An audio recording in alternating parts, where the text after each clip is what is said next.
जीत Kaur TV YouTube देखने वाले सभी व्यूअर्स को मेरी तरफ से बहुत बहुत प्यार एंड सत श्री अकाल। आज मैं आप सब लोगों के सामने बहुत दिनों से एक पेंडिंग पड़ी स्टोरी को कहना चाहती हूँ।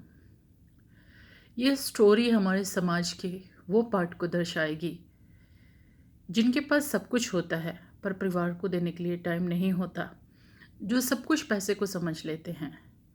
एक शिक्षा है।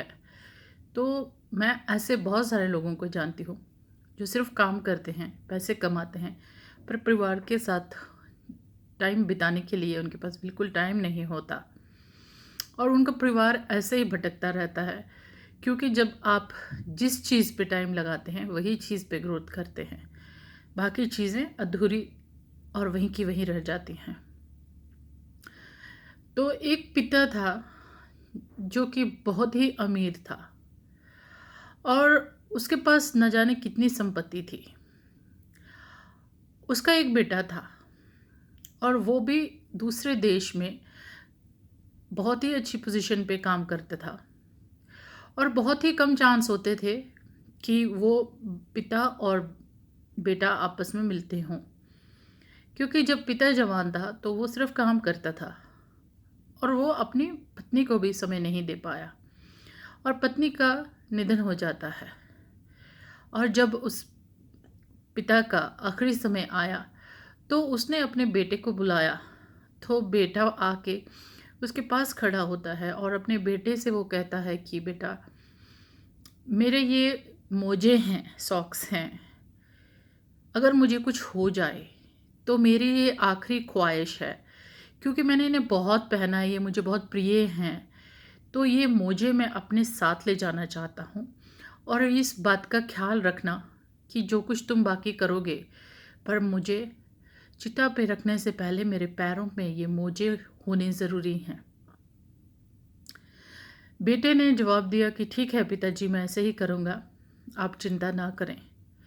और उसके बाद पिता का देहांत हो जाता है और उनके आखिरी समय की और संस्कार की पूरी तैयारियां की जाती हैं। और जब सब कुछ तैयार हो जाता है, जब शमशान में बॉडी को ले जाने लगते हैं, तो बेटे ने समाज के सभी बड़े बुजुर्गों से, पुरोहितों से ये बात की कि मेरे पिता की आखिरी ख्वाहिश थी कि ये जो मोजे वो पहना करते थे वो पहन के ही शमशान में जाएंगे और इसी के साथ उनकी चिता को अग्नि देनी चाहिए। ये उनकी ज़िंदगी की आखिरी ख्वाहिश है।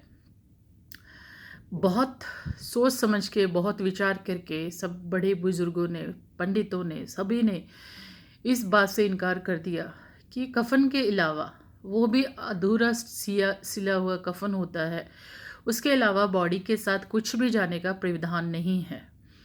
तो आप ये मोजे अपने पिता को नहीं पहना सकते और वो मोजे पहने बिना ही पिता का संस्कार हो जाता है।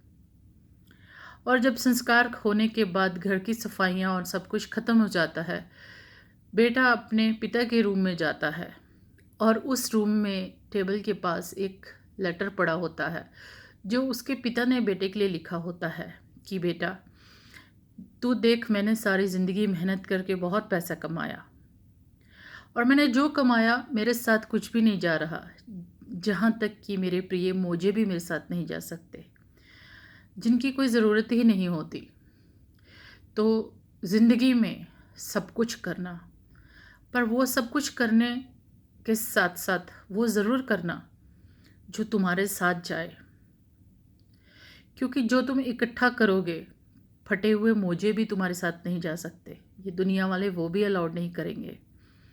तो जो तुम कमाओगे, जो तुम करोगे, वही करना जो तुम साथ ले जा सको। अच्छे काम, अच्छी बातें, और जितना भी पैसा तुम कमा रहे हो, जितनी तुम्हारी ज़रूरतें हैं उतना ही कमाओ, और अगर ज़्यादा है तो उनकी ज़रूर मदद करना, जो ज़रूरतमंद हैं, जो बहुत ही ज़रूरतमंद हैं और किसी वजह से वो कमा नहीं पाते। तुम ऐसे लोगों की मदद करना जिनकी मदद के लिए कोई आगे नहीं बढ़ता, क्योंकि जब तुम इस संसार से जाओगे तुम भी कुछ नहीं ले जाओगे। ना अलेक्जेंडर ले गया, रावण तो सोने की लंका में रहता था, वो भी छोड़ गया और सब कुछ छूट जाता है। जब साथ ही कुछ नहीं जाता, तो क्या ये ज़रूरी नहीं कि हम अपने काम धंधों के साथ साथ अपनी पत्नी को, अपने बच्चों को, अपने समाज को टाइम दें? मैं पॉलिटिक्स की बात नहीं करती, उनके पास बहुत टाइम होता है जिन्हें पॉलिटिक्स में जाना होता है, वो सब कुछ छोड़ के सिर्फ पॉलिटिक्स करते हैं। पर कुछ वर्कहॉलिक लोग भी होते हैं, कुछ लोग तो ऐसे भी मैंने देखे हैं जो कहते हैं कि हम मिलियनर बन के मरना चाहते हैं। मुझे नहीं पता वो क्या सोचते हैं, पर उनके लिए मुझे दया आती है। आई फील पिट्टी फॉर देम कि वो क्या सोचते हैं। उनकी कोई पर्सनल लाइफ नहीं होती, उनकी फैमिलीज़ नहीं होते, सिर्फ पैसा उनकी ज़िंदगी का मकसद होता है। पैसा नेसेसिटी है, पर पैसे के बिना, और पैसे अगर हैं तो कितने चाहिए होते हैं। तो परिवार, पत्नी, बच्चे, इनके लिए आपकी क्या जिम्मेदारी है? कहानी कहने का यही मतलब है। और बहुत सारी कहानियाँ मेरे मन में हैं, और बहुत सारे पेंडिंग क्वेश्चंस हैं जो कहानियों के रूप में आपके सामने आएंगे धीरे धीरे। बशर्ता आपको मुझे एक्सेप्ट करना पड़ेगा अब जैसी मैं दिखती हूँ, क्योंकि मैं इसे नहीं बदल सकती। शुक्राना मुझे सुनने के लिए, और आप ऐसे ही सुनते रहें जीत कौर टीवी यूट्यूब। ये मेरा एक्सपीरियंस है, प्योरली एंटरटेनमेंट के लिए है, इसे आप एडवाइस मत समझें। सिर्फ मेरे विचार हैं जो मैंने आपके सामने रखे हैं।